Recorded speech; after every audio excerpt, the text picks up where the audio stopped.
एक और बड़ी खबर है, फायरिंग के वक्त व्हाइट हाउस में मौजूद थे रिपोर्टर। न्यूज चैनल्स के कैमरों में रिकॉर्ड हुई गोलियों की आवाज। गोली चलने की आवाज आने पर रिपोर्टर कैमरे के पीछे छिपी। अब आपको कुछ तस्वीर भी दिखाएंगे। ये देखिए तस्वीर, जब ये फायरिंग की घटना हुई उस दौरान रिपोर्टर व्हाइट हाउस में मौजूद थी, रिपोर्ट बना रही थी, लेकिन अचानक से फायरिंग होती है और ये देखिए कैसे ये रिपोर्टर कैमरे के पीछे छिपने की कोशिश करती है। और अब ध्यान से सुनिए, गोलियों की आवाज, फायरिंग की आवाज भी इन तस्वीरों में दिख रहा है, कैसे रिपोर्टर डर रही है, साथ ही गोलियों की आवाज भी सुनी गई। और इस शूट आउट का एक और वीडियो कैमरे में जो कैप्चर हुआ वो आपको दिखाते हैं। न्यूज चैनल के कैमरे में ये वीडियो कैद हुआ, रिपोर्टर जान बचाने के लिए छिपता हुआ नजर आया।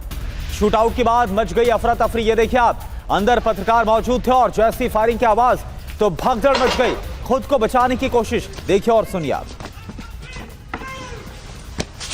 व्हाइट हाउस लेकिन अब इस शूट आउट के बाद कई सवालों के घेरे में है। ये सवाल उठाए जा रहे हैं कि क्या व्हाइट हाउस पर अब सुरक्षा व्यवस्था उतनी नहीं है।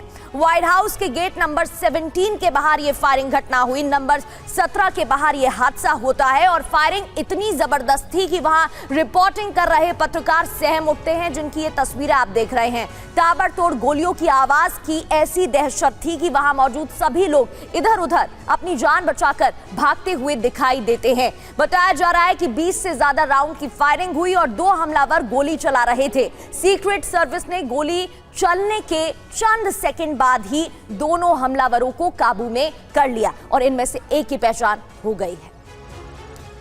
और रिपोर्टिंग कर रही रिपोर्टर की आंखों देखिए, आपको बताते हैं। व्हाइट हाउस के बाहर अचानक से गोलियां चलने लग गई। हमले के वक्त वहां पर काफी लोग थे मौजूद। हमलावर ने सिक्योरिटी चेक पॉइंट पर गोलियां चलाई। यूएस सीक्रेट सर्विस के चेक पॉइंट पर अधिकारी तैनात है। ये देखिए आप, एक और महिला रिपोर्टर आपको नजर आ रही।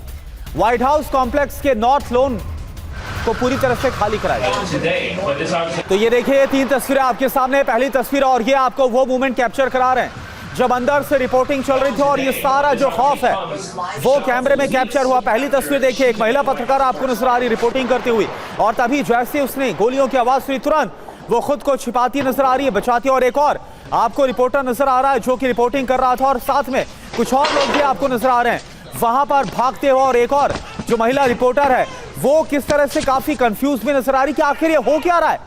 वो सवाल भी पूछती कि क्या है, ये हुआ क्या है।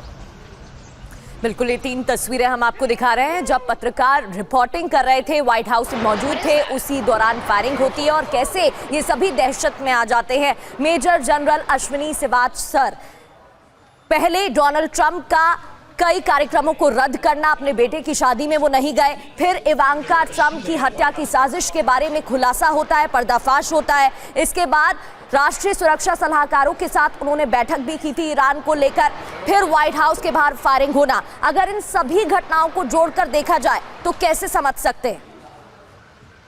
हाँ देखो, एक बात तो सच्चाई है, कहीं ना कोई थ्रेट तो बड़ी है प्रेसिडेंट की, और वाइट हाउस के नज़दीक फायरिंग होना कोई अच्छी सिक्योरिटी का नज़ारा नहीं है। ये 17 चेक पॉइंट पे जहाँ पर फायरिंग हुई है, सुनने में ये आया एक 22 जो स्टैंडर्ड था वो भी इंजर्ड हुआ है। एक जो सस्पेक्ट था उसको मार गिराया है और एक को दबोच लिया है। तो 3-4 चीज़ें बड़ी इंपॉर्टेंट है। ये भी सच्चाई है कि अमेरिका के अंदर हथियार देना कोई मुश्किल नहीं है। जो वहाँ पर आपके गन लॉबी है वो बहुत स्ट्रॉन्ग है, चाहे डेमोक्रेट्स आए रिपब्लिकन आए, आज तक उनको रोक नहीं पाए क्योंकि वो इलेक्शन के अंदर पैसा देते हैं। तो ये सच्चाई है, वहाँ पर हथियार को प्राप्त करना मुश्किल नहीं है। क्या ये लॉन वॉल्फ ऑपरेशन था या ये बड़ी साजिश है, इसका तो पता बाद में लगेगा। मगर ये सच्चाई है कि ये भी नहीं कह सके कोई सिक्योरिटी चूक है, क्योंकि 17 जो चेक पॉइंट है ये काफ़ी दूर है। ये जो सीक्रेट सर्विस की जो प्रोटेक्शन है वो मल्टी लेयर्ड है, वो ये नहीं है कि सिंगल लेयर्ड है। कम से कम 5 से 6 लेयर होती है, तो जाना बड़ा मुश्किल होता है।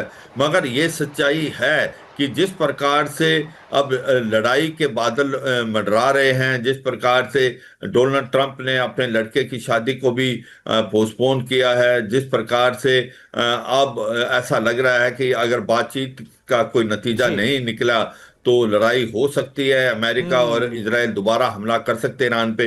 क्या ये इसके साथ कनेक्टेड थी या इसकी कोई और वजह है, ये तो इन्वेस्टिगेशन होगा तभी पता चलेगा। मगर वाकई दुर्भाग्यपूर्ण है, क्योंकि व्हाइट हाउस की सिक्योरिटी को देख के तो सभी कहते हैं कि एक प्रकार से बहुत ही टाइट होती है, मल्टी लेयर्ड है, और ऐसा हादसा होना ये एक बिल्कुल श्रीवास्तव, तो क्या एक और सिक्योरिटी लैब्स और उसके बाद ये सब कुछ हुआ?